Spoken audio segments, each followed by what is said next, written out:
ഈശോ മിശിഹായ്ക്ക് സ്തുതിയായിരിക്കട്ടെ. ഞാൻ മാണിപ്പറമ്പിലച്ചൻ.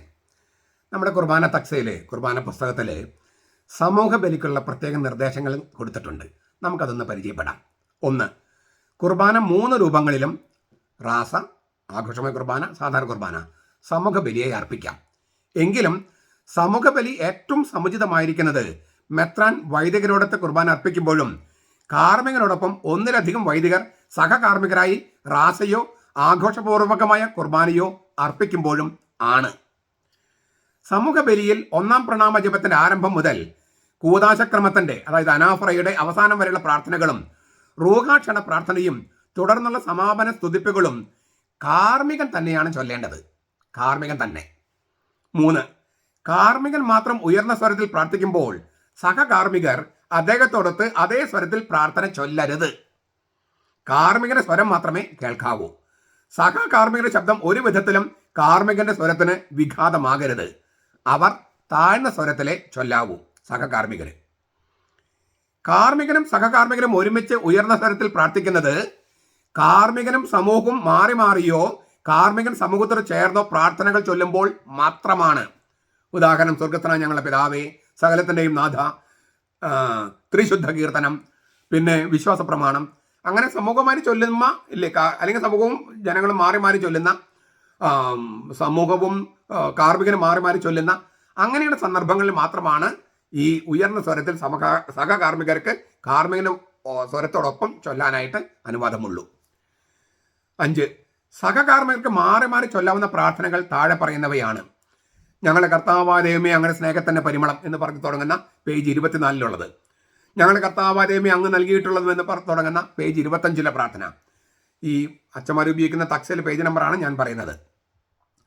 എൻ്റെ കർത്താവേ, നീ സത്യമായും എന്ന് തുടങ്ങുന്ന പ്രാർത്ഥന പേജ് 28. വിശുദ്ധരിൽ സംപ്രീതനായി വസിക്കുന്നെന്ന് തുടങ്ങുന്ന പ്രാർത്ഥന പേജ് 30. ഞങ്ങളുടെ കർത്താവായ ദൈവമേ, അങ്ങയുടെ ജീവദായകവും എന്ന് പറഞ്ഞു തുടങ്ങുന്ന പ്രാർത്ഥന പേജ് 34. അനുസ്മരണ പ്രാർത്ഥനകൾ, ഡിപ്റ്റിക്സ് പറയും, പേജ് 70. പിന്നെ സ്വർഗവാസികൾ സമാധാനം എന്ന് തുടങ്ങുന്ന പ്രാർത്ഥന പേജ് 55. പിന്നെ സമാപനാശീർവാദം എന്ന് പറയുന്ന കുത്താമയ്ക്ക് മുമ്പുള്ള 2 കൃതജ്ഞതാ പ്രാർത്ഥനകൾ. ഇതൊക്കെയാണ് സഹകാർമ്മികർക്ക് ചൊല്ലാവുന്ന പ്രാർത്ഥനകൾ.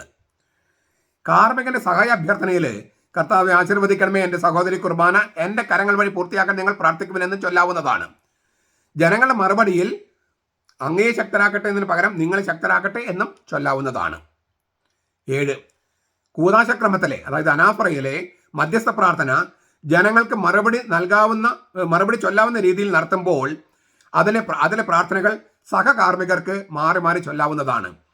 അതായത് മാർപ്പാപ്പയ്ക്കും അങ്ങനെയുള്ള കത്തോലിക് സഭ മുഴുവനായി ചൊല്ലുന്ന പ്രാർത്ഥന ഇങ്ങനെ വിഭജിച്ച് ചൊല്ലുകയാണെങ്കിൽ അത് സഹകാർമ്മികർക്ക് മാറി മാറി ചൊല്ലാം. സമൂഹ ബലിയിലെ മധ്യസ്ഥ പ്രാർത്ഥനയുടെ 3-ാം ഭാഗത്ത് ഈ ജനത്തിനും അയോഗ്യനും ഞങ്ങൾക്കും വേണ്ടി എന്ന് ചൊല്ലാവുന്നതാണ്. 8.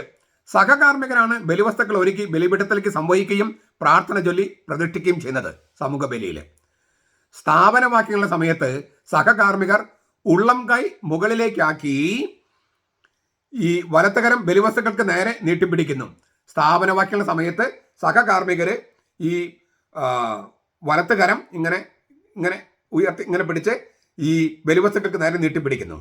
റൂഹാക്ഷണ സമയത്ത് സഹകാർമ്മികര് വലത്തുകരം ദിവ്യരഹസ്യങ്ങൾക്ക് നേരെ നീട്ടി കമിഴ്ത്തി പിടിക്കുന്നു.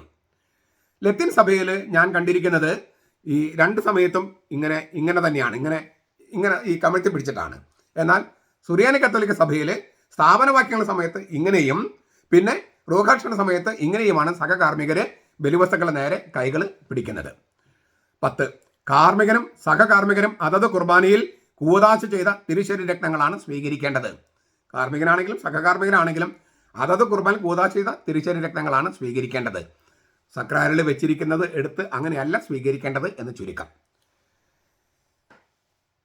ഇതൊക്കെ നമ്മുടെ കയ്യിലുള്ള കുർബാന പുസ്തകത്തിനകത്തുള്ളതാണ്. എല്ലാ വൈദികരും അതനുസരിച്ച് ചെയ്യുന്നുണ്ടാകണമെന്നില്ല.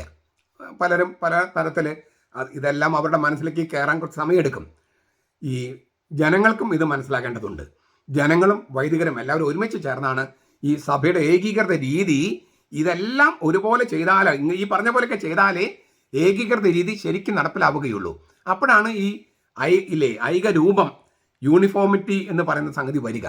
അതിന് നമ്മൾ സഭ കൽപ്പിച്ചു നൽകിയ നിർദ്ദേശങ്ങൾ പാലിക്കാനുള്ള വിനയം, എളിമ നമുക്ക് എല്ലാവർക്കും വേണം. അത് അൽമാർക്കും വേണം, വൈദികർക്കും വേണം. അതൊക്കെ ഉണ്ടാകാൻ നമുക്ക് പ്രാർത്ഥിക്കാം, പരിശ്രമിക്കാം.